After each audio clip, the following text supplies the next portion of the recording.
Welcome back to the Ali Bond Show, unfiltered, uncensored. And tonight's guest stepped into, I think, the most controversial TV show of all time, Virgin Island. Welcome to the show, Emma. Hello, thank you for having me. I'm so grateful to be here and I can't wait to talk about Virgin Island and unpack it all. Brilliant. We are so excited to have you here tonight. And so for many of our viewers and listeners, they won't be aware of Virgin Island. And I've done a bit of research post watching the entire series, binge watched it, and fascinating show. But would you like to explain from your perspective the beginning of the show and the intention behind it?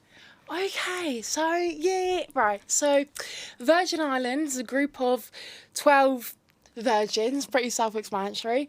There were 6 boys and 6 of us girls, and the premise was that we all have some sort of trauma or fear or a reasoning as to why we haven't had sex yet. And the premise of Virgin Island is kind of to crack down on that and find out why the reasonings as to what contribute towards our fear of intimacy and what factors society holds, which could also contribute things such as online dating, catfishing. I think we live in a completely different world now. And the rates of people having sex has gone down a lot more than what it used to be about 50 to 100 years ago. So I think it's an incredible concept that was brought to television. And I think it's really good to bring awareness. I mean, I lived a life up until when I was from 16, 17 up until 20, I thought, I'm going to lose my virginity at some point, right? And my friends, we had this joke that they were going to make me this cake. They were going to write virgin on it and they were going to cross it out when I've lost my virginity and give it to me and be like, you've lost your virginity as a gift. Brilliant. But then when I got past 21, it was kind of like, this isn't a joke anymore. Like, we actually don't think Emma's going to lose her virginity anytime soon. And then people and my friends just stopped talking about it, stopped asking me, which was fine. Like, I get it. And it was probably because maybe they didn't want to become invasive. Did that build up pressure for you in terms of that from their perspective and I guess having a cake and then Yes. their perspectives? I think it did a little bit, especially where I was hearing from my friends about their sex lives. They're getting into relationships, having one-night stands, and I was never able to relate. There's always that game as well when you go around a friend's house drinking and it's never have I ever, and it's like, never have I ever done things outside, never have I ever had sex in a bush, and it's like, okay, I can't say anything, I'm just sat here drink still full, right? So it was it took over my life for a long time, but then I kind of just became used to it, and I was like, okay, this is actually part of my life now. And it's to the point where you forget that you're a virgin until it gets brought up in scenarios like that. Because I was really surprised by the stats that were shown. I think in the very first episode that literally 1 in 8 28-year-olds in the UK are still virgins, and they reference the online dating porn and the fact that the human connection is being diluted by phones and technology. And so can you take us through, I guess, the process of becoming a participant within the experiment and how you found out about Virgin Island and the application process? Okay, so, so this is very, ever since this is so random, but I need to give context. So when I was a child, I would love watching reality TV, Take Me Out, or The Cube, game shows, Love in the Dark. I was just such a fiend for reality TV. I loved it. And since I was maybe 18, I fixated on finding out what was coming to television, what new programmes were coming up.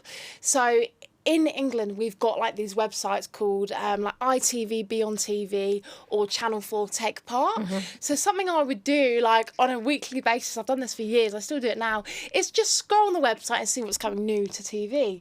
And one day I'm on there and I see this ad and it's are you over 21 and you're still a virgin?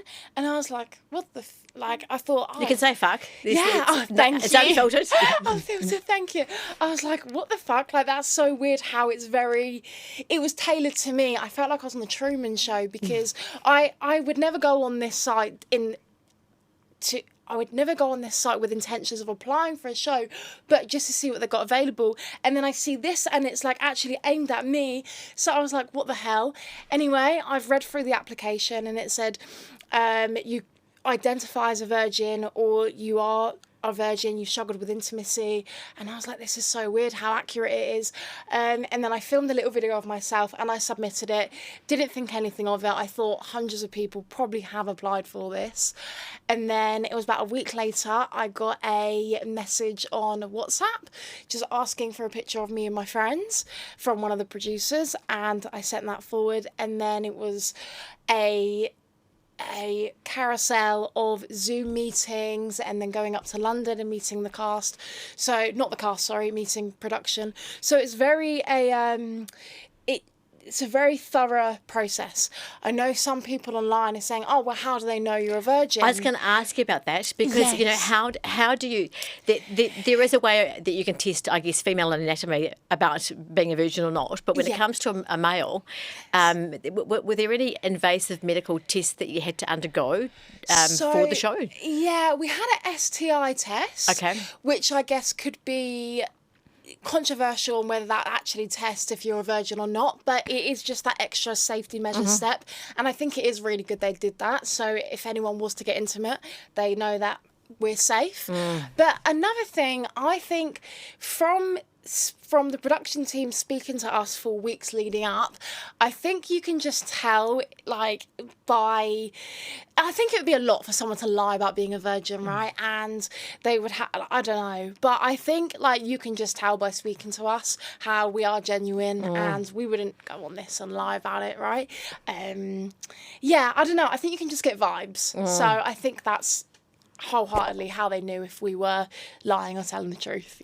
So what was the length of time from when you applied to getting the call that you are actually, in fact, one of the chosen participants? So I applied at the end of January, beginning of February, and then I found out at the end of April. So what's that? It was 2 months-ish. And I was actually on holiday in the Caribbean with my family. And I got a phone call on the Wednesday. No, I think they had texted me 3 days before and they said, oh, we're going to let you know this week if you're in or not. And I was like, oh God, okay. So my holiday now, it can be the best holiday ever. It can just go downhill. So I've got about 3 days left of my holiday. And then I get a call to say, yep, just to let you know, you've been casted. If you still want the opportunity, it's there. And I was like, oh my God, yes, of course. I was dying for this. And then it was, so I found out, I want to say I found out on a Tuesday or Wednesday because of the time zones of when I was in the Caribbean. But I think let's say I got back, I found out on the Tuesday, I got back on the Thursday, and then Friday I had to go up to London and film my interview of me on camera. Okay. And then a week after that is when we were flying out to Croatia. Oh, wow. So fast. 10 days from when I found out that I got in is when we were flying out. So it was a very quick turnover. And I was working at McDonald's at the time. And 3 weeks off is a lot of time, right? To say, I need 3 weeks off, with 2 weeks notice. Is So what did you say to your boss at McDonald's? So I actually left and I moved stores. So everyone at McDonald's where I worked thought I was just moving to a different McDonald's, working at a different one, because that's what I told all of them. And I was when I got back from Croatia, but the whole point was I was like, oh yeah, I'm going to go back at a different store. And then I went to Croatia for 3 weeks to film with Channel 4. But the thing is, I got my phone taken away. So I couldn't now contact all of the employees which I used to work with. But I didn't want them to think oh, she's just left this job and now she's fucked off and she's not answering my messages. So when was the phone, was the phone taken off you when you were about to depart, or was it taken off you the week beforehand?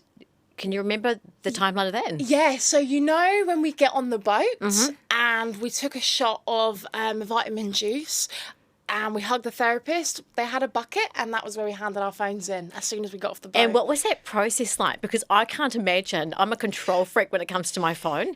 It's joined at my hip. And what was it like handing your phone over? Was it liberating? Was it it was fearful? horrible. Yeah. So at first I was like, oh my God, I really don't want to do this. And the first 2 days were quite hard because I'm not going to lie, I am like a nighttime scroller. Like when I'm in bed, sometimes I just have a little scroll on TikTok. And obviously I had to break out of that. And it was a lot of routine. I think sometimes we have addictions, we don't actually realise it. So it was constantly like passing for my phone. I was like, oh my God, I don't have it. And when I got my phone back, I actually wasn't even bothered. I felt like giving it back to production. I was like, I don't even want it now. Wow. Because 2 weeks without it, I was like, I actually enjoy not having it. I should tell my children this, actually. Yes. Yeah, and maybe try that myself. And so did you have to hand over your passcodes to your phone or just the phone? Yeah, just the phone, luckily. Okay. No passcodes, which is good, yes. That would give me absolute fear. Oh my God, could you imagine that? Yeah, you come back after 2 weeks not knowing anything, locked off from the outside world, and someone's just broken into your bank balance. So when you said yes to this experiment, and it is an experiment because it's the first show in the world, which was designed for virgins to lose their virginity, but as I watched the show, there was more substance appearing in terms of self-development, confidence, and other elements that really lead you towards a more fulfilling, intimate life. And so you're chosen. You've handed your phone over, and you're on the boat, and you travel. You by yourselves, aren't you, on the boat, or are you in twos? We were in groups, so I was with Louise, Dave, and Viraj on my boat. Yes. Okay. Yeah. And you get to the island in Croatia. And what was the island's name? Obajan. Okay. Great name. Great name. There's an emoji with a aubergine. Yes. Yeah, and you know what that means. So, exactly. Yeah. You know what that means. Yes. Yeah. So you That's so go funny. to I the didn't think of it island, like that, yeah. and that's the emoji, the sex emoji for a man that's willing to have a good time, and a woman too. Yeah. And you get to the island, and you are you're all given your own tent accommodation, isn't it? Yes. And you told me that you loved it, and I was like, fuck that. That looks a bit too basic for me. Yes. But you get all given your own tents. Yeah. And then you were given a wardrobe, essentially. Yes. Like I won't call it a uniform, but it really was a uniform. It was a uniform, yeah. Yeah. And what was the reasoning behind that? So I'm not too sure. I think maybe the preface of the way that the programme is, I just think it made sense that we were all in the same clothes, and I actually like it because I think it doesn't create competition. It's like when you would have non-school uniform days in school, right? And people would be wearing, like, some kids would come in like Nike and like really dripped out all these brands, and then other kids who may be less fortunate obviously don't have the flashy clothes, and it's a little bit it can be an uncomfortable situation. So I think the fact that they gave us all the same thing was like, none of us felt singled out. We were all like, oh yeah, we kind of are the same, but we're different because we all styled it differently, you know? So Well, with different shapes and sizes, it's actually really hard to actually provide clothing that's going to work for everybody and people feel comfortable in. Yeah. And so they probably did a very good job with all things considered there. Yeah, of course. And so you're at the island. Yeah. And when did you get told all of the itinerary of what the 2 weeks was going to include? Was that before you hit the island, or was it when you arrived? So when we got there, we kind of were giving a brief overview of where we would go for breakfast, lunch and dinner, and how we would have a workshop in the morning, and then we would have individual one-to-one therapy sessions throughout the day.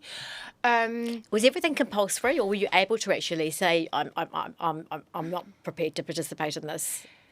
Yeah, 100%. Yeah, everything was fully consensual at all times. They really wanted you. They didn't really want you to say that you were going to do something if you didn't want to truly do it, because as well, that's going to be uncomfortable and awkward for a therapist, right? So, we kind of, I think it was each day by day. We didn't, I don't want to say, we didn't know what we had in store, because obviously we did know to a degree, but there was certain things. So we had a workshop in the morning, and and then we had a sunset activity in the evening.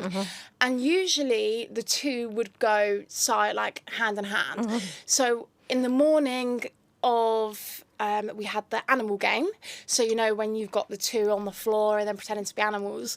And then that evening we actually had a mud wrestling activity, so it was kind of like we were to act the animal game, which we did in the morning, we were to then act like animals in the mud later on and embrace each other's body and sensuality. That didn't actually get aired, so I might get a little bit of trouble for saying that, but it was a lot of like supporting each event. So I think there was a lot of activity. I'm trying to think what other activities we had, what workshops we did.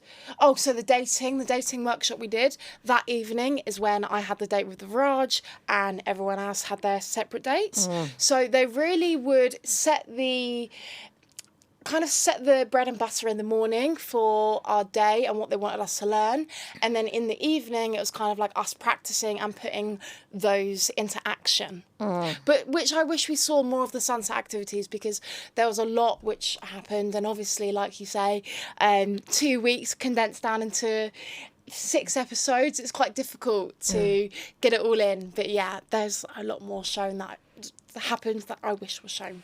So the production is a Channel 4, and it's reported that there was a £4 million budget for the show. Yeah. And there were about 60 people working on as production crew, and the sexologists, the sex surrogates. Now, I hadn't even heard of a bloody sex surrogate until you talked about a sex surrogate. So would you like to tell the listeners and viewers what a sex surrogate actually is? Of course. So a sex surrogate, I guess, is when someone wants support with sex, but they are unable to find the confidence or courage to do it themselves.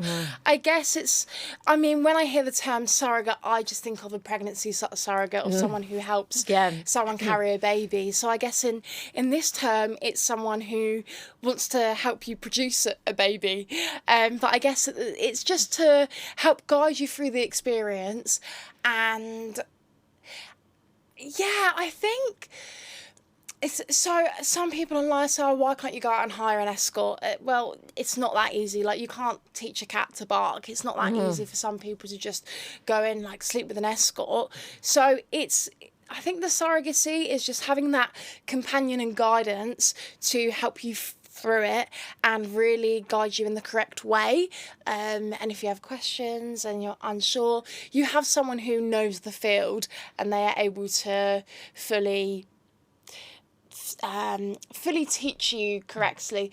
Like, a lot of us contributors said that when we left, we feel like we would now go on to have better sex than people who are just like our friends or people our age who are having it at home, because we learned like every single thing which went into it, whereas a lot of people who do just have one night stands, or they've just learnt sex through watching porn, they're going to learn it in a different demographic to what we learn it, because obviously it was somatic therapy. It's about touch and your senses and just being in tune with your body before you commit to intimacy. And how did you find that for you, the somatic therapy, having a somebody that is, they're not a stranger, but they're kind of like they're paid to be there, and the capacity of helping you learn your body more and let go of maybe some preconceived ideas or restrictions. Yeah. What was it like for you? Because as a viewer, I saw a real variety of response between participants, and certainly as the show evolved. Yeah. People loosened up, but in the beginning, even I felt a bit awkward seeing the some of the naked scenes when the participants all looked absolutely bamboozled. Some didn't even want to look at the people that were getting naked and talking about the anatomy and female and male sex parts. Of course. So it was very awkward, because when I went into my first session with Thomas, I was like, I don't know how this is going to go. know. I'm not sure what expectation he had of me. And obviously that wasn't the case at all. But because of all like my preconception, I always would worry about what people thought of me, and in the people pleasing mind I'm like, oh my god, what is he going to want me to do? But really it was down to me. It was what I wanted to do. It wasn't about him, but obviously that was just my mind overthinking things. So it was very nerve-wracking on the first session. And I think after the first one, I was actually quite relieved, because I was like, oh, okay, it wasn't as hectic as I thought it was going to be. And it's good because I was just learning what I was comfortable and uncomfortable with. And then as my sessions went on, I got more comfortable with the therapist, and I was able to just kind of let loose and then think, oh, okay, like, no, I am in control now. This is my therapy, and I want to be able to... I obviously went on there because I have this underlying problem which I wanted to help myself with, and I had a lot of other thoughts that were going on in my mind that was just making me think of other things, and then I thought, no, actually, I really need to just crack down and do this for me. So at first the idea of having a sex surrogate is petrifying, but then once you get into it, it's like, oh, okay, because you set the barrier with your surrogate as well. Like I said, they're not going to do anything which they don't think you're ready for, so it's good to know that as well, that it's fully consensual all times. The sex surrogates were a lot older than the participants, and I just wondered, watching the show, why some of you as participants weren't trying to lose your virginity together rather than with the older sex surrogates. Was there any connections happening that you observed or you were involved in while you were filming? So there was definitely a couple of connections, I think, on the island, and this is the thing. I think you're in there, right? You've got no civilization, no phones, no social media. There's no one on the outside. Like, we are the only ones on this island, apart from production. So I think naturally you are going to form connections for people and with people. Sometimes not even forced. It just comes naturally, I think. Was there any tent sharing? No, we weren't allowed. Okay, you weren't allowed. No, so strictly off limits. And once I was sat on Louisa's balcony while she was getting ready, and then a production team has come past and was like, girls, we said you weren't allowed to go in each other's tents. And I was like, oh no, I'm just sat on the balcony like I promise. Classic. But yes. But what was your question with the age dynamic? Yes, because like sexual attraction is yes. The average 21-year-old may not be attracted to someone much older, and I was surprised actually that there weren't younger sex surrogates as well. So there was a range of them. Of course, I guess that makes sense. But I think people probably assume with age comes experience. So I think maybe Double Axe were just the group of sex surrogates and the somatic therapists they use, I thought were brilliant, and I thought they were really good in not just covering the sex side of it, but the reasons to why we don't want to have sex and the really underlying issues. Because there was a lady there called, oh my god, I think it was Abby was her name, and she was there to not do anything with us, but purely psychological. So she would sit in on some therapy sessions if it was getting a bit much for any of the contributors. So I think, and the way you said, did we not want to hook up with each other? I think the way that production saw that and the way a lot of us saw that is probably if we wanted to hook up with each other, maybe we would have done that on the outside and we wouldn't need Virgin Island to help us. But yeah, I think the way that the surrogates were older maybe actually did help a little bit, because if they were younger, maybe we were more inclined to catch feelings for them, which obviously wouldn't be ideal, and we were told we weren't able to do. So the 6 surrogates, were they in relationships off the show? And do you know? Were they in... So I know Danielle, she's got a husband and she's been with him 25 years.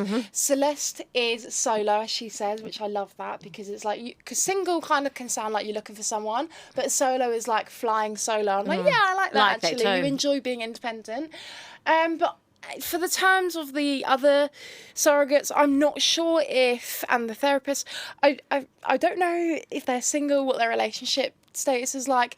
I think a couple of them spoke about having partners, but I guess their partners maybe enjoy the work they do, or maybe they don't mind it, because I think they probably know there's no connection there from the therapist point of view. It's purely help. It's like a teacher, like a lecturer. So let's go back. I'll circle back to when you when you're called up for the show. Yes. What did you tell your mum and dad? So my dad didn't know until I came out. So obviously I went. We weren't allowed to tell anyone. They were very strict on non-disclosure agreements. It was very hush-hush. I think I told 2 of my friends, and then I told my mum. My mum, at first, she was very sceptical, and as I could imagine, because it's a guinea pig show. It's never been on telly before. Other programs were able to look at them and be like, oh, okay, that's what that's like, and then get a sense. But we didn't have that. So I understand the fear of what your child might be getting themselves into. I think my mum was very nervous, which is understandable, and my dad didn't really say much when I first came out, but when the show came out, I think he was very proud of me, and he watched it and he said that it was good. Obviously there's some scenes which he didn't watch, which I'm grateful for. And what scene was that? Can I ask what scene was that? I wonder what scene that was. Maybe the one where I orgasms. Yeah, I think that one.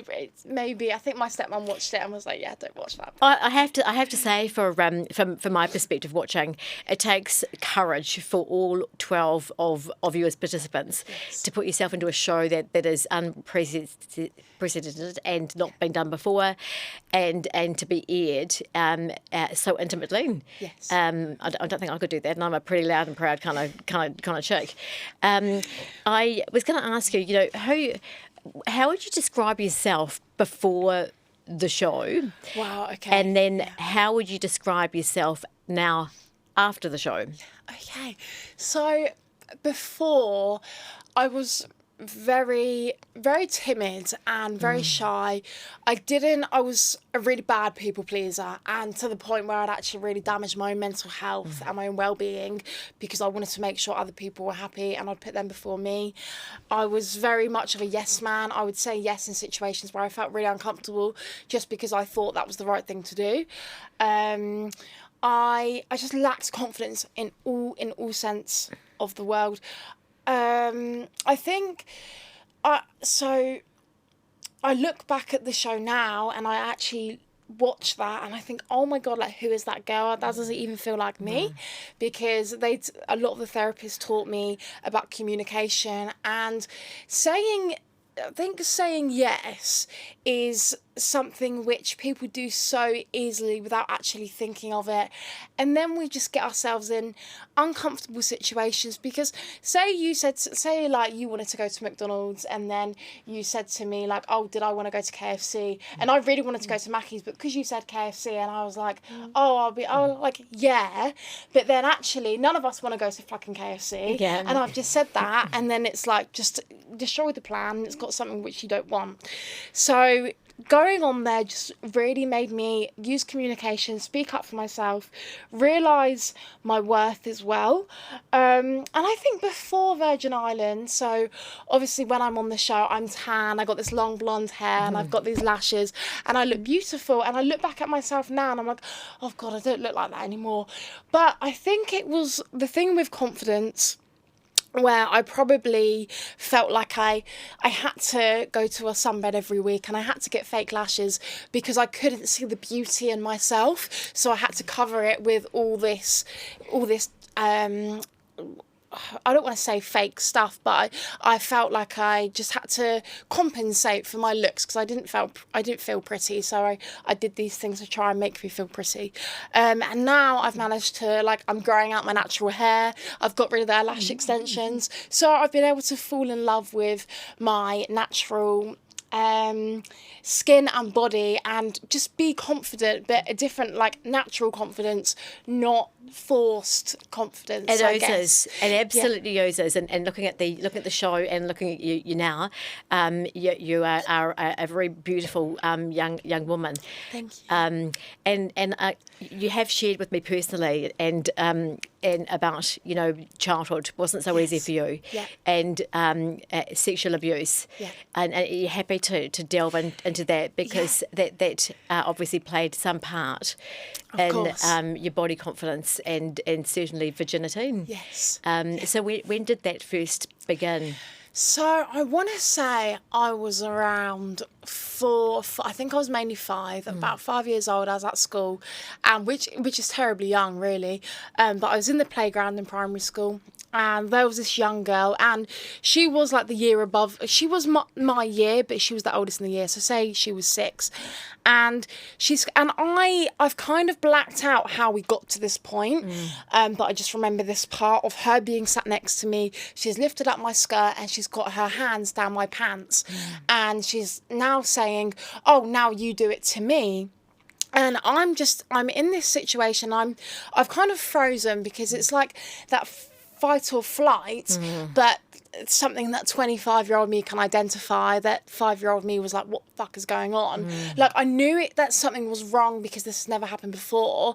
However, I'm looking around for teachers to see if anyone is witnessing this, and no one was coming to save me.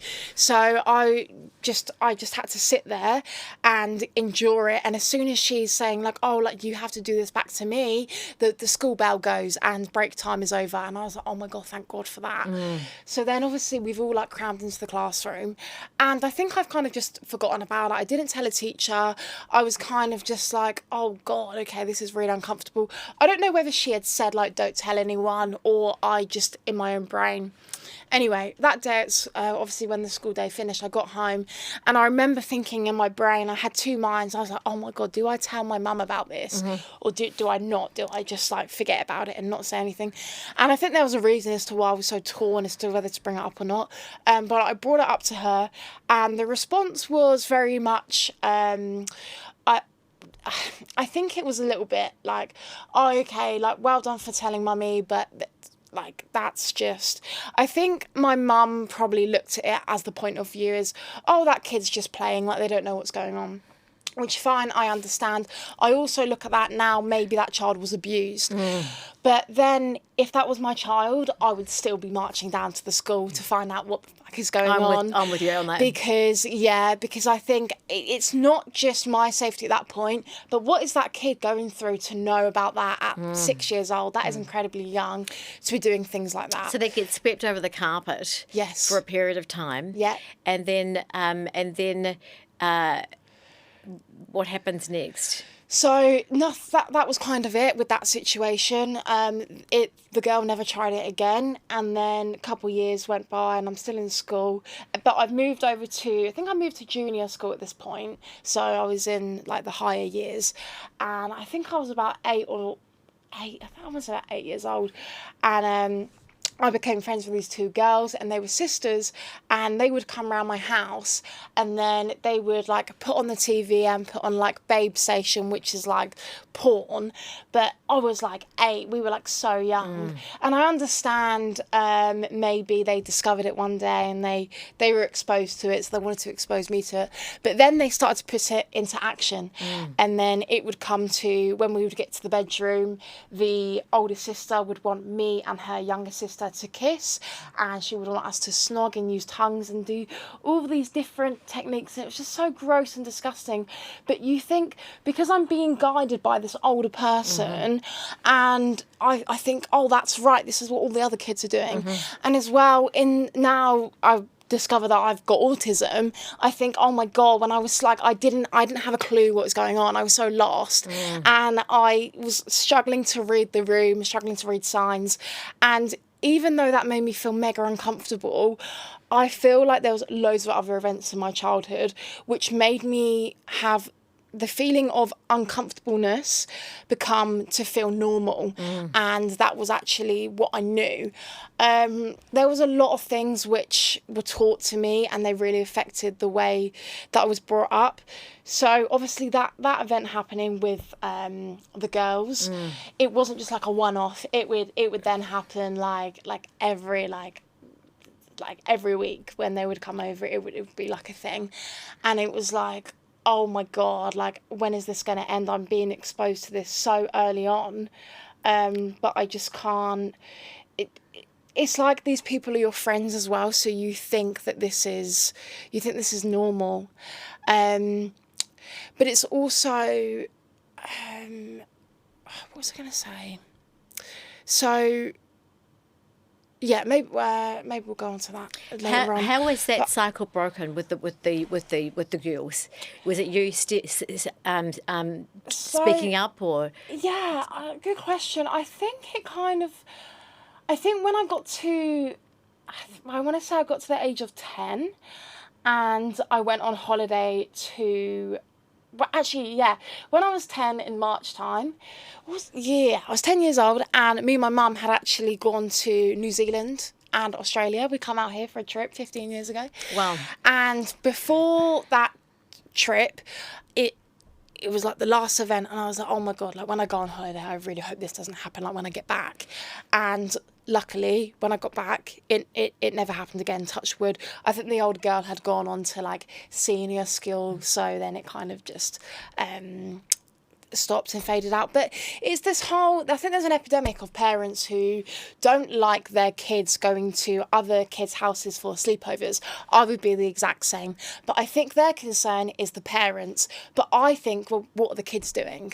Because you don't know what these kids are being exposed to and what they are around. There was a girl in my school who at 13, there was this boy who was coming up to her and he was smacking her ass.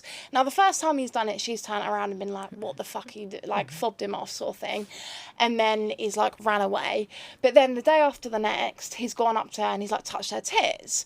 So she's like, oh, okay, like, bit fucking weird, like, what's going on, mate? Next week it carries on again, like, quite a few times. So then she goes to the school and the mum comes in and they go to the principal and they're like, look, what's going on?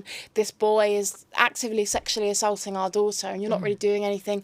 Like, yeah, she's telling him to fuck off each time, but he doesn't give a shit. He's just running off because he's got his daily dose of grope.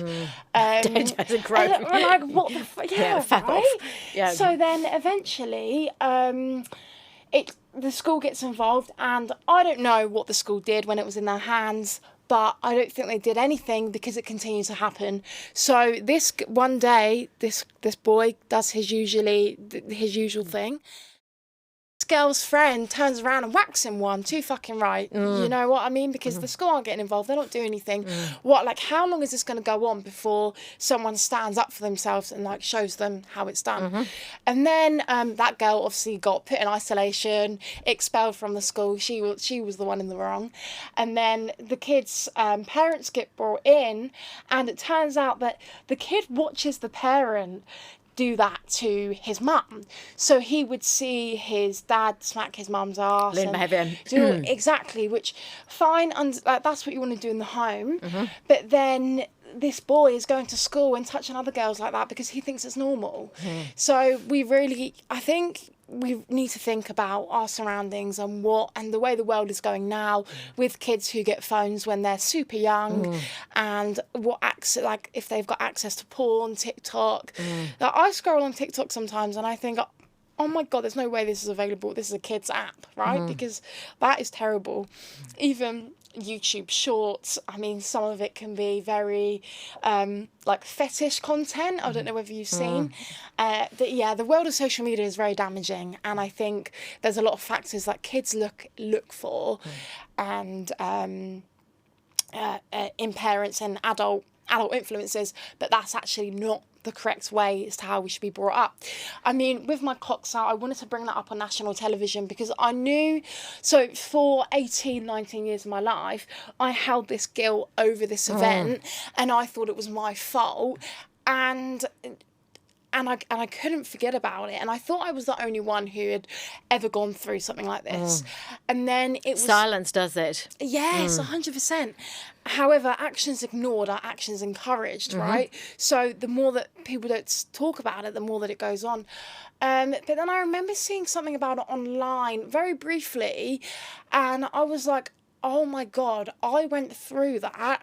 And this is the first I've ever seen someone speak about it. But I've never seen it on a platform as such as television. So I really wanted to bring it to surface to let people know, if you have been through this, like, yeah, it's not normal, but it's something that we have to live with. And it wasn't our fault. Like, that's all you have to remind yourself. And I was a child, like, I can't go back and change that. And had I spoke up for myself, had I done something different, maybe it could have gone worse for me. I don't know, but I think things happen to us in life because they are there to make us stronger. I remember when I was in school, when I was about 14, 15, there was this... So my friend's boyfriend, I don't know what... And I look back now and I don't think this boy did anything actively, but I made a comment on how my friend's boyfriend made me feel uncomfortable. Now, I don't think he actually did, but the way I was brought up, I mean, I was brought, like, went from when I was the age of 5 to, let's say, 13, 14, my parental guardian, there was a lot of men in and out of the home. And I think it naturally gave me a bad image of men. So I think what this boy was doing, maybe just, it made me feel uncomfortable because I wasn't used to men speaking to me and the way he was talking. I was like, oh God, like, whatever. But then... basically what had happened is this girl had gone home and said to her mum, oh, Emma is saying that my boyfriend makes her feel uncomfortable. The mum has then messaged my mum on Facebook and they've arranged a meeting in McDonald's without obviously without telling me. So one day my mum says to me, oh, do you want to go to McDonald's for breakfast? And I was like, oh my God, yeah. And it was quite rare because my mum, we didn't really go out and do anything like that, but she wants to take me out for breakfast. So I was jumping off the walls. I was like, yeah, we'll go out for breakfast. We walk into Mackey's and I see the girl sat there with her mum, whose boyfriend I said made her feel uncomfortable. And I was like, oh my God. And it was basically a whole setup. They had got me there to grill me and say how I shouldn't say this. And my mum had basically looked me in the eye and said, Emma, you can never say that a boy makes you feel uncomfortable. That will get him in serious trouble. And I think, oh my God, if that is one sentence that I really remember, there's probably a lot of other trauma that's been shoved in the back of my brain that I've forgotten about, but also leads us to the fact of why I am terrified of intimacy. Because, and at the time I was like, oh my God, okay, I can never say a boy makes me feel uncomfortable. It was more like, shit, like I'm being told this, so I've got to listen to it. And now I look back and I'm like, that's facts. Like, you can't say to a 14-year-old, don't say that a boy makes you feel uncomfortable, because that actually proved to cause me so many more issues further down the line. There's so many things which have happened in my life where a man has acted towards me in a certain way and I felt like I've been under his thumb because I've had this preconception that I can't speak up when a man makes me feel that way because I could get him in trouble. You absolutely can. It's called jog on, buddy. Yeah. I was going to ask you about, do you feel like when you joined the show that you were running away from something or you were running towards something? Good question. Or a bit of both. I like that. Running away, or was I running towards? Do you know what? I think a bit of both. I think I was running away from the people-pleasing side of me and running towards the new confidence level of actually forgetting my old past and being like, do you know what? I actually don't want anything to do with that. And now I want to create a new energy, a new path of life and not live in constant... I guess there was slight fear because I think with confidence comes I think if you're not confident, maybe the reason is because we're scared, right? Like, I don't know what I was scared of, but there was a reason that I wasn't able to be my true self. So I think since the show, I've really been able to elevate myself, and traveling and getting on a flight to the other side of the world by myself helped a lot too, because I was finding this new lease of life, which I wasn't exposed to before, and which I guess I kind of held myself back from. I stayed in my comfort zone before, and I was very much afraid to leave. But now I've realised if you don't step out your comfort zone, you're never going to know any different. No. So I think that was the reason I went for Virgin Island to begin with. So was your intention to lose your virginity when you were on the boat? Were you expecting that over the next 2 weeks, I'm going to lose my virginity and get that cake? Definitely. So obviously I knew that I had a lot of underlying issues that I needed to address, but I definitely wanted to be able to have sex in a way where I can learn about it, and then maybe explore on what I did and didn't like. But now looking back, I think it would have been a bad idea to do that with a therapist, because I know what I'm like. I don't know, would I have caught feelings? I don't think I would have, because obviously we were advised not to. But I do think the mindset I was in was quite weak, so I don't know how strong I would have held up if I did lose my virginity. But I only say that now. Like, at the time, I was like, yeah, I'm going to go in there, I'm going to do this, because this is something I really want, and I think this is going to help me work towards my new lease of life. When really it wasn't just the sex, it was everything else going on in my brain. You've just spilt the tea. What was the bravest thing that you did while you were on the show? Oh, okay. Okay, good question. The bravest thing I did while on the show, it didn't actually get aired, but I'm trying to think of what I did that did get aired. Maybe... Let's do both. Let's do what got aired, and I'm very keen to delve into what didn't get aired. Okay. So bravest thing I did on the show? Quite a few things. I think stepping up to volunteer for the workshops was a lot of them, because I wouldn't have done that before. Like, I would never stand up. It's like when you're in class as a kid, right? And you're... And everyone's like, oh, what's the answer to this question? And when you were like really young, like 4 or 5, everyone puts their hand up. When you get to senior school, no one puts their hand up, and they're like, no, I'm not getting involved. But I think I was brave in getting myself involved in the activities and stepping forward to do the dating task and activity. But also... Well, masturbating inside a tent, I thought would have been right up there. And I was going to ask you about how many camera people are around a tent. I don't think I could do that. No, so luckily the tent that I went into to masturbate, obviously there was no cameramen in there, but in the tent where you would see the one-to-one workshops, it was just us and the therapist. So that was lucky. And the cameras were like Big Brother cameras. They were just set up. But Did they have audio in there too? Just audio on its own? I think it was our mics, which would pick up the audio. But then, so when we were getting interviews afterwards, those were like cameramen. So luckily... I don't think, and the workshops were cameramen too, but we didn't have too much intimacy in front of the camera. I know some people said when Dave lost his virginity with Kat on how awkward that would have been for the cameramen, but luckily it wasn't any actual people in there. I'm trying to think what else your question was. I'm going to ask you another one. Okay. Were there any hot cameramen or women?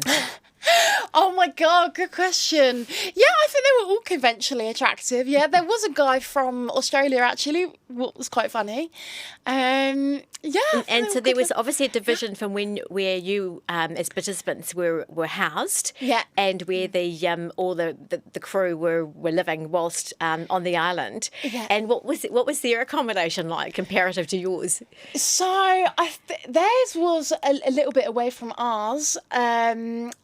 I think their accommodation was... maybe a little bit. We didn't actually physically see it. I think you can go on the Aubergine website and see what accommodation they've got available, and the options of what are tents or were these nice little chalets. So I assume that's what the production team were in. Yeah, maybe the nice. So no payment was made for any participant. No. Which is quite unusual compared to your Married at First Sight or other reality TV shows where people are reimbursed for some of potential learnings. Of course. Earnings, I should say. Yeah. And so your bravest thing we've covered. Taboos. What was a taboo in your head that you managed to conquer? Oh, okay. Probably just talking about sex and having conversations with men. And there was a lot of things. So I also would feel really awkward around words like boobs, tits, arse. I don't know why. Like I don't like them words. They're a bit like, oh, okay. But we actually had a workshop one day which was called Taboo, funnily enough. And we all got given a word and we were calling out. We basically said the word on our own, I think, and then we said it as a group. I don't know if that was shown. I can't remember if that was aired. But we kept saying these words which are unusual, like cunt was even one of them. And it was just good to actually get that out of your system and realise, oh, actually it's not as cringy as I thought it would be. I think, yeah, just taboos in general. If I, like, before Virgin Islands, if I was to ever had conversations with blokes or men, I naturally felt quite awkward because I was like, first of all, I don't like the way I look, and I would want to disclose that I would, you know, when you say like, oh, I look really rough or I look really ugly, I would never say that for attention. I would say that because I want the other person to know that I don't think that I look hot shit, like I've acknowledged that I look awful. But now I'm like, why do I need to do that? I don't need to address that at all. And I actually don't need to tell another person to like validate into me looking ugly. But even just having conversations with blokes, I would be like, oh my God, like, I think I saw it as, I don't know, but I knew that I would just feel really uncomfortable having conversations with men, and I would always see it as, oh God, like I fancy them and I don't know how to like make this not awkward, and I'd make it more awkward. I would go to parties with boys and then I would see them in the street the next day, but I couldn't say hi to them because I was just so awkward and uncomfortable and not confident in myself. So since Virgin Island, I think it's really helped with me having conversations with the opposite sex and not feeling like there's an obligation there as to it's going to go to the bedroom, because I can just be natural with it. One of my favourite moments very early in the show was when one of the other participants started giving a compliment to every single person, and you very bravely spoke up and said that you'd prefer, fuck, that was a good moment. She said that you'd prefer that you didn't want to have a compliment the next day. Jog on, buddy. Of course. Yeah. Maybe that's a good seal of bravery as well, of course, yeah. Absolutely. So when that, oh God, you can see it by my face, right? When that got brought up, I was kind of just, I was like, oh, okay, where is this going to go? And I say, oh, I'm scared, because I was petrified. I was like, oh my God, what is he going to say about me? I've never been a fan of people complimenting me. Like, obviously, the compliment from your old friend saying, oh, you look beautiful. And I actually don't mind compliments. But in that setting, I just felt like it wasn't correct. I kind of thought, like, I'll read the room a bit. And after my compliment, I was like, oh, okay, this is nice, because my compliment was kind of just basic. It was whatever, right? But then after Louise's compliment, that was when I was really shitting it, because I was like, oh my God, what the fuck is he going to say about the rest of the four girls, right? He said, I've got nice eyes and she's got banging body, and now there's four other girls he's about to say things about, and I don't know what the fuck he's going to say. And I was just shitting it for him, really, because this is like, there's only one way this can go. Anyway, he gives the rest of the compliments. I don't know how they got delivered. I was quite shocked as to none of the girls speaking up. Like, why was I... Because I left it a little bit. So after he said that, I kind of sat to try and read the room, read the vibes. But then I realised no one else was saying anything. So obviously I was like, okay, I'm actually going to say that I don't like the idea of this. And I just kind of said to Zach, oh, is this going to be a daily thing? Because I don't want this to be daily. And he also said that he was going to do it for the boys, but he never did. So I don't know. I think that doesn't really help his case in the sense of where the compliments were coming from. I think if they were all on the same like, obviously that's why I said to him, you don't want to be saying like, oh, Louise got a bang body, Emily got nice eyes, and then and then he says, oh, Holly got a good personality, Pia got a great smile, and then Taylor got a good singing voice. It was just all out of line. So yeah, I'm glad that I said something. And I think that's also a point of bravery, because I would never have spoken up to a man like that before. I think before Virgin Island, if someone said that, I probably would have laughed it off. It might have made me feel a certain way, but I wouldn't have said anything. But yeah, since going through the experience, I was like, actually, yeah, I don't like this, so I'm going to speak up about it. So yeah. What has the personal toll been on you in terms of, has there been a toll with any family, friends post the show, any negativity that's come into your socials from randoms? Right. So, wow. Okay. So surprisingly, obviously, when I signed the contract and when I put myself forward for the show, we were warned of getting stopped in the street, trolls online. What I wasn't warned of is getting disowned by my family. But we'll get into that. So obviously, yeah, I was so open to strangers on the internet commenting about my life. However, I wasn't bothered by it because they don't know me. Like they know me through a screen. And I was actually, if anyone was to troll or say anything negative, I was more worried about actually like helping people. I mean, I've received hundreds of messages from people saying they have also gone through Coxa and they were glad that I spoke about it because they haven't heard anyone else speak about it. And this is what I said going into the show. If there was one thing I wanted, like if I helped one person, then my job is done. And obviously it was very brave and also quite, it was nerve-wracking for me to speak up about Cox, like child-on-child sexual abuse. As a child, it was nerve-wracking for me to bring that up on national television, but I thought, do you know what, I'm not the only one who suffered through this. And the fact I went through it for 18 years, I think my purpose in life was I've always struggled to know what my purpose in life is, but I feel like the fact I can speak about things which other people might feel uncomfortable or feel like is a taboo, I can be the voice for them. Now, with my family, I've actually got some messages, so I'll show you. But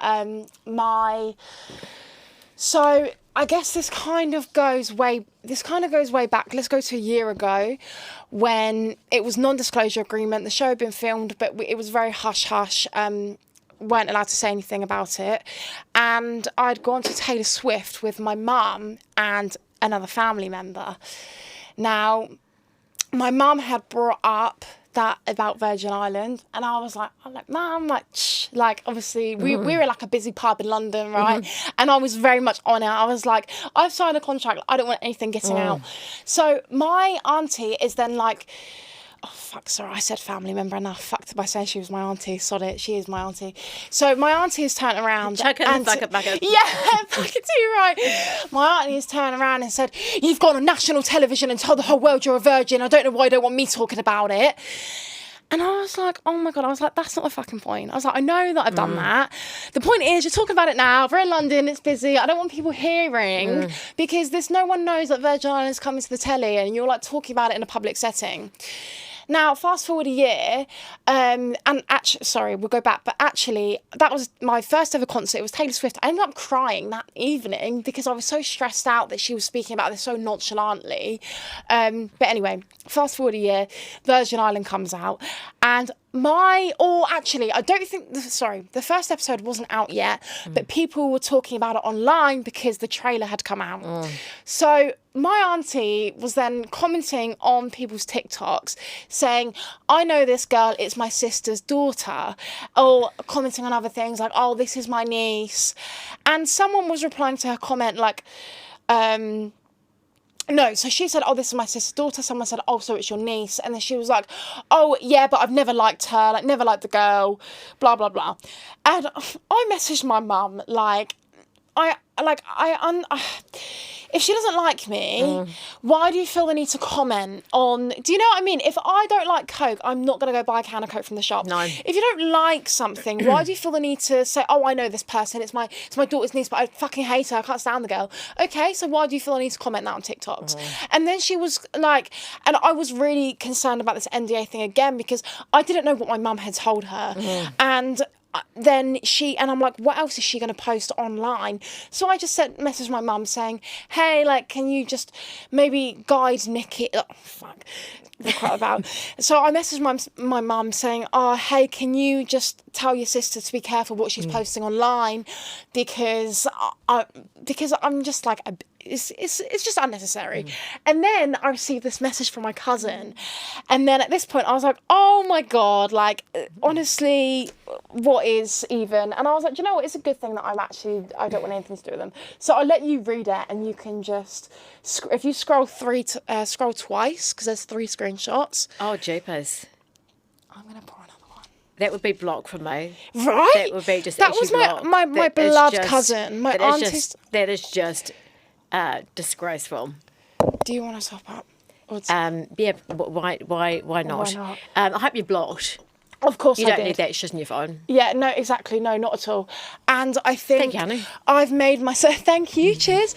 I thought I've made myself vulnerable on television. I've done something which they probably wouldn't do, and that's your family, right? Like I said, I was expected trolling from the audience and viewers at home, but your own family, that's one thing you don't expect. But do you know what? Like, fair enough. That's their opinion. I can't change that. I don't speak to them anymore. That's fine. I don't need that in my life.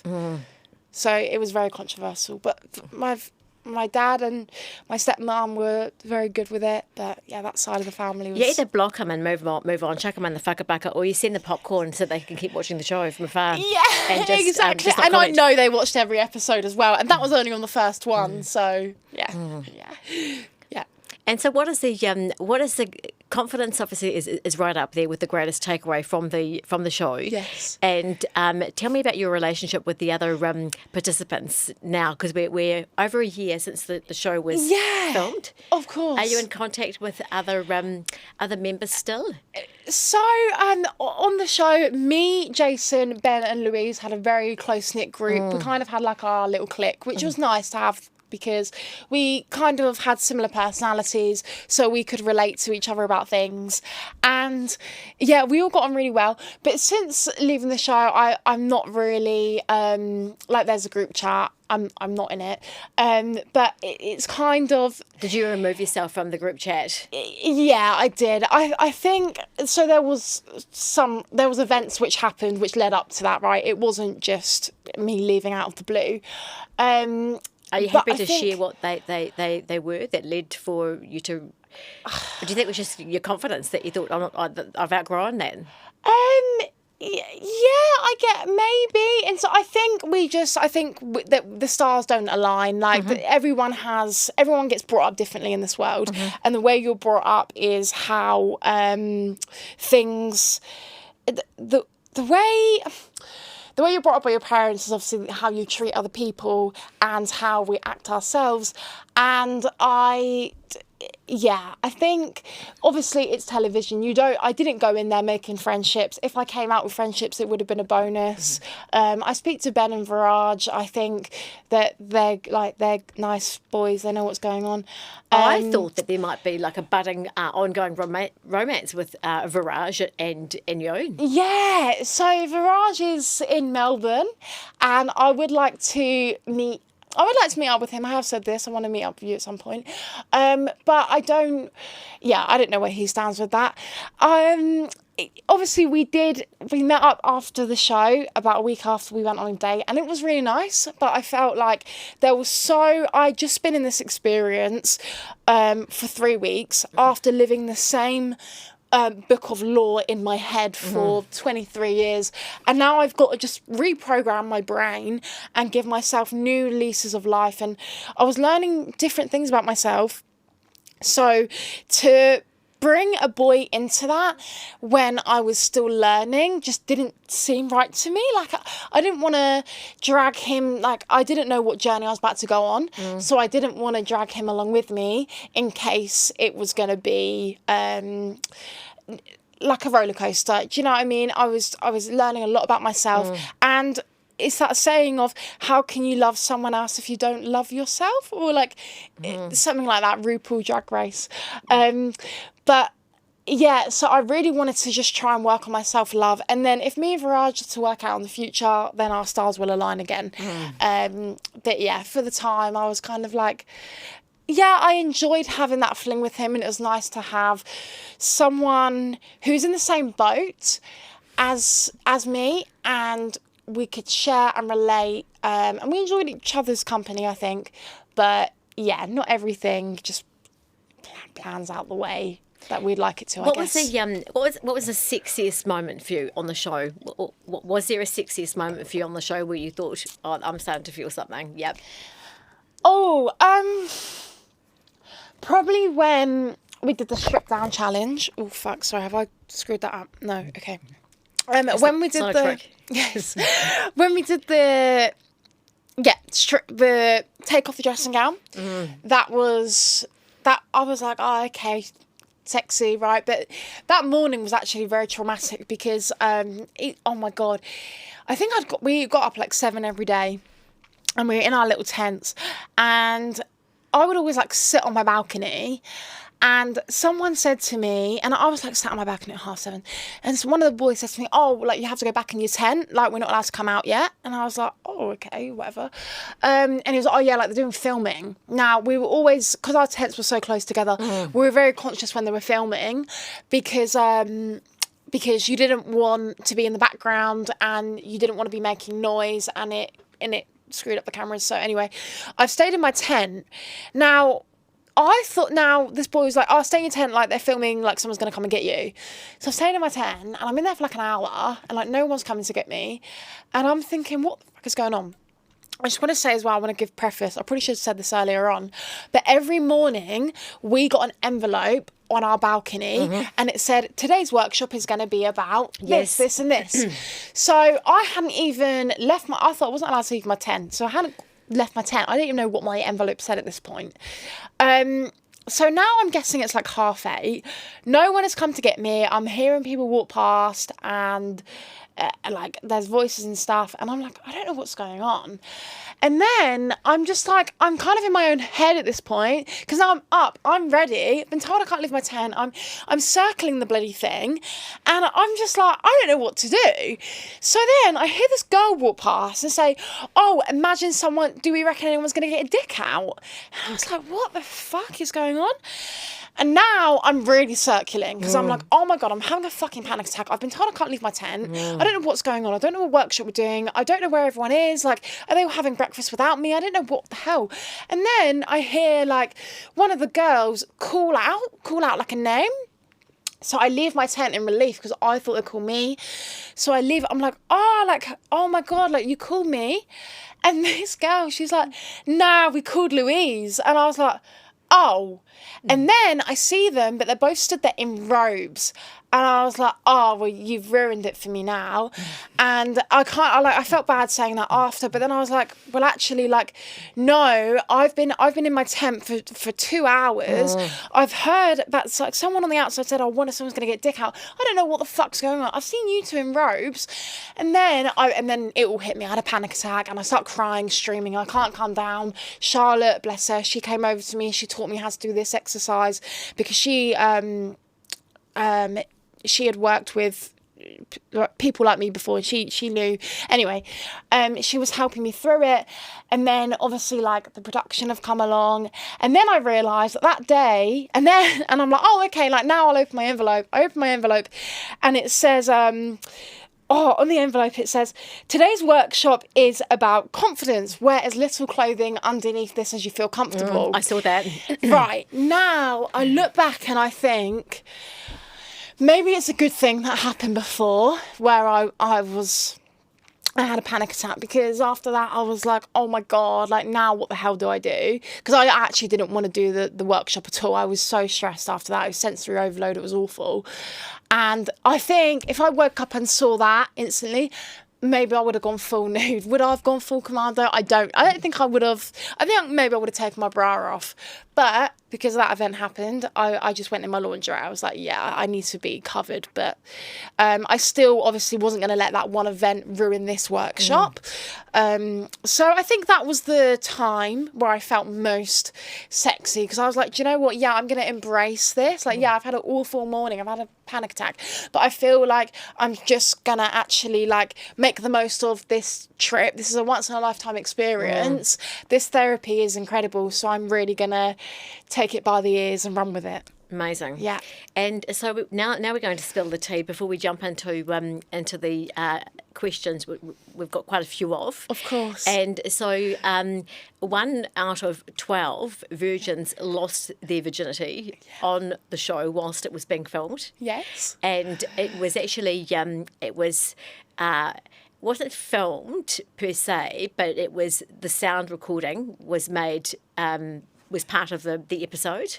I watched it, and so he was in the tent with the surrogate. Yes. And the trajectory of him from when he landed on the island to when he left was absolutely phenomenal. And I have to say that of every single participant, the entry versus the exit, there was that real transformation. Yeah. And so I thought we'd bounce into some questions and put you on the spot. Of course. And so are you still a virgin? Right. So I've received this so much. And to be honest with you, I don't know how to answer it. So I'll tell you the truth. If scientifically, I guess no, I'm no longer a virgin. I'm not. There was a boy in my hostel when I was in Australia, and this is only on the this Ali is Bond quite show. tragic. Only on the Ali Bond show. This is exclusive, as we said. And he took me back to his hostel room. It was a 10-bed room. There was someone else in the bunk bed. And I feel like there would be no other way that I'd want to lose it. That's all my hopes and dreams right there. So, yeah. But then it was kind of... It was like I couldn't really enjoy it. It was uncomfortable. I was like, oh, okay, this is happening. But I haven't had sex since. So I feel like yeah, I've lost my virginity, but I would probably maybe still consider myself a virgin. No, because once you've lost it, you've lost it. You've popped the no, cherry's been but popped. I miss it. I want to be innocent. You can't get it back. I want purity. But it's just I haven't been able to have enjoyable sex. You know, like I haven't found anyone where I've been able to find out what I like, and we've tried different positions, and I've had it comfortably, because it's kind of just been, that was it. So that was the event done. But I kind of look at it now and I'm like, and people say, oh, once you do it, you're kind of like, oh, that's it. And I'm like, yeah, like, oh, that is it. But I don't think I would have been able to get there without Virgin Island.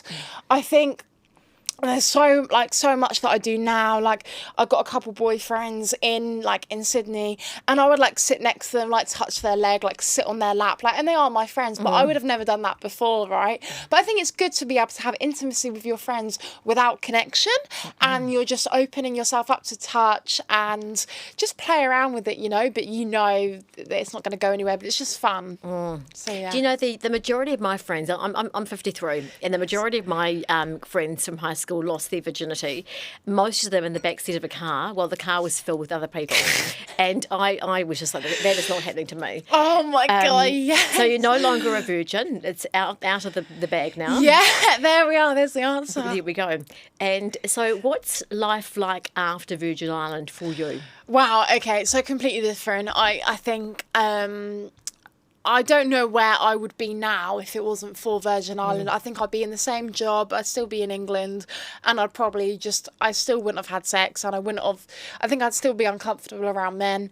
And that isn't what I wanted to be at when I got to 25. So since Virgin Island, I just think like life has just, it's really taken a toll, and not even just in the world of intimacy, but like other things. Like I left my job, and I kind of came to the conclusion, I'm actually against the idea of getting a job when you're 16 and working up until 75 retirement. I think that's wrong. I think you should be able to enjoy life in between. Whereas before I was very much like work driven, like work, didn't really have many free time.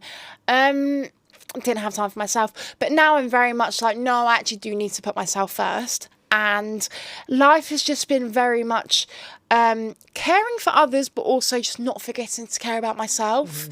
And yeah, and just learning about myself and finding my confidence. It's beautiful, really beautiful to see. Thank you. From my Thank you, Ali. And I'm sure from all your fans. Were there any workshops that we didn't get to see on screen? Oh my God, I love this question. Was there any workshops you didn't get to see? Oh God, okay. So we had the dating workshop, we had the animal game workshop. To be honest, oh my God, was there any workshops that we didn't see? It's really hard for me, right? Because I obviously watched it all firsthand, like I lived it in person. So now I watch it back and I don't know what was aired and what wasn't. I'm trying to think about what works. So obviously we had the workshop with the body positions. With it, that made me feel really uncomfortable. I don't know whether they showed that, but when I look back, I think I know why that made me feel a bit on edge. Oh, good question. So we had one challenge. It was like, wasn't a workshop, it was an evening activity. It was like on the beach. So they would do like sunset activities. And it was basically, so Danielle and Celeste had proposed to us to dress up as our alter ego and like our sexual alter ego, like superpower sort of thing. And I thought, oh my God, like at the time I was like, oh God, I can't be sexy. So what can I do? And I thought, I'll tell you what, like my whole thing is insecurities and I've always felt very self-conscious. So why don't I incorporate this into my superhero? So I did washing away insecurities. So I got each contributor to get their pen. I gave them a pen and they came up to me and wrote an insecurity about themselves on my body. And then I basically had like a bottle of water and I just tipped it over myself to symbolise washing away their insecurities, which now like looking back it seems funny to like, it's laughable, right? But I would love to see that clip. Like if if anyone at Double Up Productions is watching this, I want to see that clip of me tipping water over myself, because that was so, and it was such like a confidence, because so I had to go first on that thing, and usually like we were about halfway through the experiment at this point, but it was always Danielle and Celeste would say, oh, who wants to go first? And everyone's like, no one wants to. But then I had to go first. And then it was quite funny because Charlotte made a comment afterwards when she went to do hers. And she was like, I don't know how I'm going to top that. And it was funny because I kind of like set the blueprint. But yeah, I really liked doing that activity because I stepped out my comfort zone. I got other people involved, and yeah, it felt really good, and like I felt like I was on drugs. I felt a sort of high that I haven't felt before. Are you having non-stop offers of sex since the show has aired? No, I can't say that I am. Don't get me wrong, I've had the odd man messaging me on Instagram, but it's not really been offers of sex. It's actually been praise, which is interesting, but very rewarding, actually. I'm like, oh, do you know what? That's nice, because I know it's Virgin Island. It's very taboo. I speak to some people about it and they're like, oh no, like I haven't watched that. And they don't like it, which is understandable. Like I get it. It's not everyone's cup of tea. But when a man watches it, I don't know what it is. I'm like, oh, I actually appreciate that you like, because I don't know where I'm going with this, but like a bloke told me like, oh yeah, like I watched it, and I was like, do you know what, fair fucking play? Because if they said that to their mates, they might get ripped into down the pub if they're like, oh, did you watch Virgin Islands?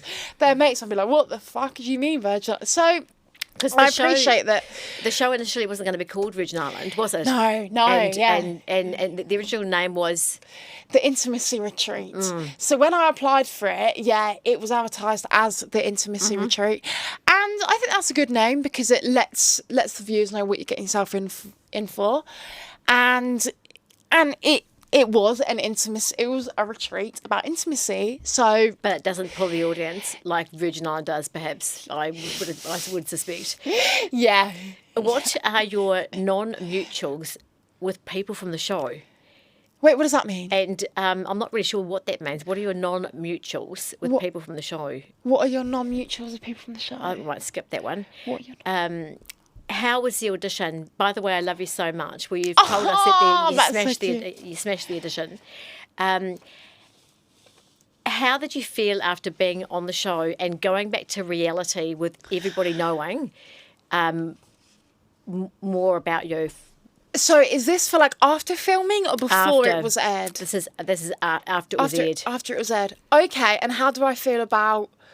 What was the question? How did you feel about being on the show and coming out to the life of reality with everyone knowing about your life, really? Yeah, okay. So the thing is, obviously, where this was filmed in May last year, the past year has gone on, and I've, like, me and the 11 others have known that this is coming out. We know it's happening, but we didn't know when, and we didn't know how it was going to be perceived. So it's kind of, now it has come out, it was just me reliving the memory.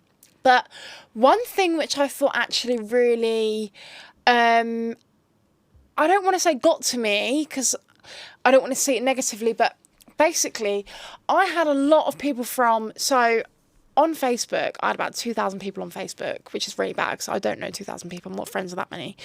But then, after it was filmed and before it was aired, I cut it down to like 140 friends because I thought I actually don't need all these people on here. And yeah, I didn't want... Anyway, 140 friends.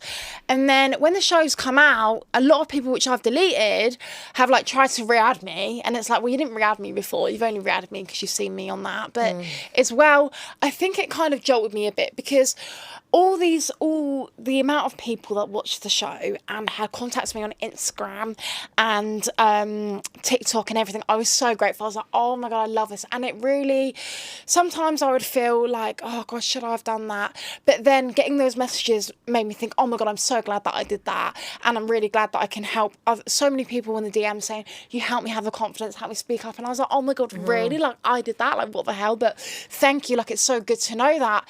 But then it was people who like I knew before who probably weren't very nice to me like in school, and then they see this and they're messaging me, and it was a bit, I think my brain really couldn't comprehend it, couldn't understand it, because I thought, you know me, so why haven't you contacted me? But you contact me when you see me on a big platform. I think I was just confused. Like I could understand why people who had never seen me before were messaging me, but I couldn't get it why it come from people who like I knew, because it's like, well, you know this about me. So but anyway, I think the response has been a lot better than what I thought it would be. I was so worried about trolling, but not in my sense. I didn't want anyone to send abuse or bullying or make comments about the facts that I had experienced child sexual assault, because had anyone done that, then other people, it would prevent them from sticking up for, like, it would prevent them from speaking up, right? Because you're going to look at that and be like, oh gosh, she's getting abused for it, I can never tell anyone about mine. So I was glad that I spoke up about it, and I think it's good to inspire others. But since the show, the way that the audience has been is just incredible. Like, I can't thank them enough, and I think they really helped me get through it, because obviously I didn't have any contributors to support me through what I was like. There's 7 billion people in the world, and I was one of 12 experiencing this, because like when it first got broadcasted, my messages was, I had one of my friends, someone I used to work with, and he messaged me like, oh my God, Emma, what the fuck? And it was so funny, because when I was in England, I actually told him that I applied to be on TV, but I didn't tell him what it was. And I just said that I had an interview, but I didn't give him too much. And he was scrolling on the website and he was like, oh, I wonder what one it is. He's like, oh, Great British Bake Off. And he's like, oh, Virgin Island. It's not going to, oh, well, it was the intimacy retreat at the top. But he was like, oh, intimacy retreat. It's not going to be that. You're not a virgin. And then I just thought in my brain, this is so funny. And then like a month ago, I was like, yeah, do you remember when we were sat in the car and you said this? And but that was quite funny. So it's nice getting messaged from friends who I knew and I got on with, and they're like, oh my God, I've seen you on this, because I couldn't tell them about it. But then the ones which like I knew and they weren't nice to me, I'm like, why do you want something to do with me now? I didn't understand it. But yeah. Here's another curly one for you. Did Zach make you feel uncomfortable at times, and was he really as creepy as he appeared on the show? You can say no comment. No comment. What was the question again? Did Zach make you feel uncomfortable at times, and was he really as creepy as he appeared on the show? I think it was... I can't without laughing. This is, oh God, okay. It's just the way they said that comment, right? Like, that's okay. It's an unfiltered, uncensored show. Anything goes. 100%. The way they've written it is making me laugh. Obviously, I did feel uncomfortable when he said about the compliment thing. That was quite. That was shown on. That was visually shown. But apart from that, I mean, we all went on a journey where we were learning more about ourselves and discovering about who we are and what we like and what we don't like and whatnot. So I think he was on his own journey. And yeah, I wouldn't say he was creepy towards me. But I think, yeah. It's so hard to say. Like, it's television, and it's really sad that he was given that image. But yeah, he wasn't, obviously the compliment thing I didn't agree with, but anything else I didn't really have a problem with him. I'm very empathetic in the sense where I know that I've made mistakes in life, so I'm not going to jeopardize someone else for their mistakes. I think we just all needed a lot of learning to do. So, yeah, I'm really glad that he got his learning. They're stepping stones to greatness, actually. Yes, of course. Do you think the show was creepy? And a lot of people have said that. But this particular woman says that they believe it was really educational. Okay, brilliant, fantastic. Would you agree with that? See, that's what I want. Yeah, I thought it was very educational. And... I think it's incredible, because it's the way Viraj talks about arranged marriages and his culture. I think it's very inspiring to young Indian boys. Viraj follows Hindu culture, so it's very inspiring to others who do, who are like, oh, do you know what? Yeah, I actually look up to him because maybe I don't want an arranged marriage. Tom coming out as non-binary. Actually, I think they came out as gender fluid. Sorry, my mistake. But yeah, Tom coming out as gender fluid, I think is very good to young people who are also, they want to resonate. So I think it's an incredible concept, and it covers so many different factors. and different people's issues, and I think it's incredible for young people.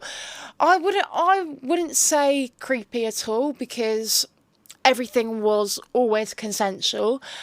I think I can understand if you don't watch the show and if you see a trailer or if you hear about it, I can see why you would think it was creepy, because what the hell is a sex surrogate? Like, no one's heard of that before. So I get it.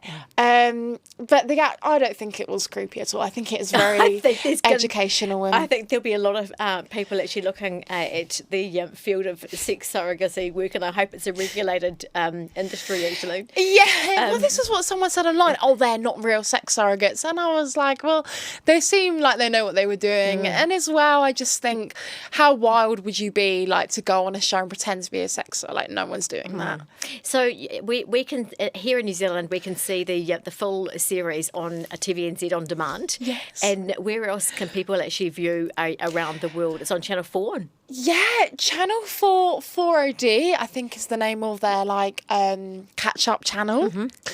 But I know YouTube, you can watch clips, I think. But yeah, I don't know. I don't know if it's being broadcasted in Australia. Like, I'm going back to Sydney at the end of October, and I don't know what it's like over there. I don't know whether they've seen it or, because I thought Netflix was going to buy it, and I don't know whether they will, whether they won't. But I think we've spoken about this, right? I think it's going to be like Double Axe Productions by Channel 4 have set the blueprint for Virgin Island, and now I think it's just going to go because I know America are coming out with their version on Hulu, so I can't wait for that.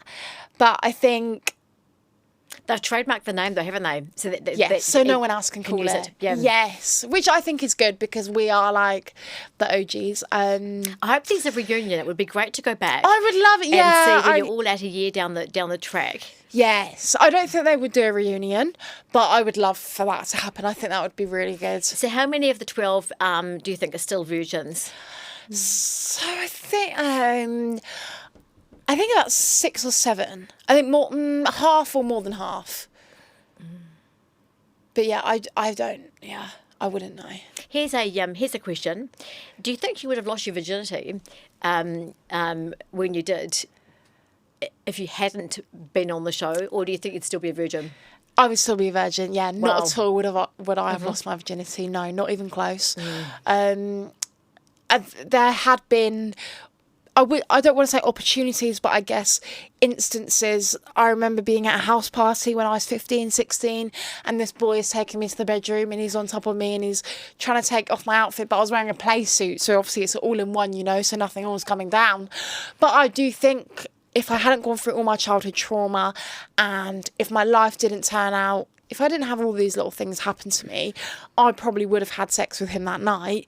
But then also, yeah, had I not gone to Virgin Islands, I would still be living like the bubbled up, like scared, unconfident life that I was living before. Loving this version of you. Absolutely. Thank you. Absolutely loving it. What can I say? What would you say to the participants in this next series? Oh my God, okay. That are going to be joining the island? What advice would you give to them? Wow, that's a good question, because I don't know what I would. God, I don't know what I would say. To the participants of Live Series 2, make the most of it, because it's an incredible experience. I mean, if anyone wants to go and get somatic therapy on their own terms, it will cost you £10,000. It's a hefty extortionate price. So if you have been fortunate enough to be picked for Virgin Islands Series 2, then congratulations. But also, just make the most of the experience, because now I look back and I'm like, oh, I wish I did more. Like, I wish I did the animal game, I wish I did this. But at the time I was really like, timid, and obviously I was still on this journey. But yeah, Series 2, make the most of it. Don't hold back. Just really give it your all, because intimacy is a thing which is terrifying. But if you've got the right brainwave, and if you're in the right mindset, then you can conquer anything. So yeah, I'm a great believer that anything that you earn in life is through courage. yes, And it doesn't get more courageous than putting yourself into a brand new world first experiment. Yeah. So I really thank you for your courage and that, sharing the journey with all the viewers, including me, and for being on the Ellie Bond show and sharing it with my viewers and listeners. Thank you so much. Yes, thank you for having me. Thank you. The world is literally your oyster. Yes. And to all my viewers and listeners, hit that subscribe button. We've got some epic controversial topics coming up. And remember to love your life and own your journey, just like Emma. Too right, you heard it here first.